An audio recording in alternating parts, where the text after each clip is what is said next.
Bonjour, docteur professeur Camille. Pouvez-vous me définir ce qu'est une myocardite? Oui, bien sûr. Alors, la myocardite, c'est une inflammation du cœur. Comme la conjonctivite est une inflammation de la conjonctive, la tendinite une inflammation du tendon, et bien la myocardite, c'est une inflammation du myocarde, qui est le muscle cardiaque. Alors, sous cette grande entité se cachent en fait plusieurs types de myocardite. Il y a des myocardites qu'on appelle les myocardites fulminantes, qui sont les plus sévères, où on se retrouve en réanimation, parce que le muscle cardiaque est tellement inflammé qu'il arrête de fonctionner correctement, que la fonction pompe du cœur n'est plus assurée. Pour ces patients, on est souvent obligé d'avoir recours à des soins plus lourds, par exemple des médicaments comme la dobutamine, l'adrénaline et parfois même des assistants circulatoires.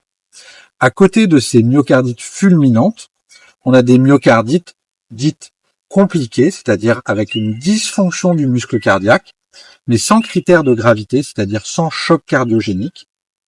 Et enfin, des myocardites qu'on appelle non compliquées, cette fois sans dysfonction du muscle, sans état de choc cardiogénique, mais qui nécessitent quand même une hospitalisation aux soins intensifs.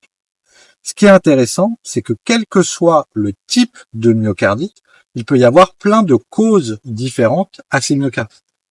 Dans l'immense majorité des cas, on dit que la myocardite est d'origine virale. Alors en fait, c'est plus compliqué que ça. Oui, il y a certains virus qui sont capables d'aller attaquer les cellules du cœur, mais dans la plupart des cas, c'est une infection virale qui précède la myocardite et qui dérègle un petit peu le système immunitaire, qui est lui le coupable en allant attaquer les cellules cardiaques alors que le virus est déjà parti. À côté des infections virales, on a d'autres types d'infections possibles, bactériennes, parasitaires, ça reste assez rare.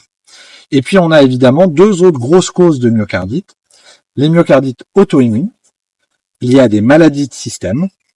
Le premier, le plus connu, c'est le lupus. Et puis on a évidemment des causes médicamenteuses, on en a entendu beaucoup parler ces derniers temps avec les myocardites liés au vaccin Covid. Pas que le vaccin Covid qui peut donner des myocardites, il y a des myocardites liés à des traitements contre le cancer ou à des médicaments liés à la psychiatrie.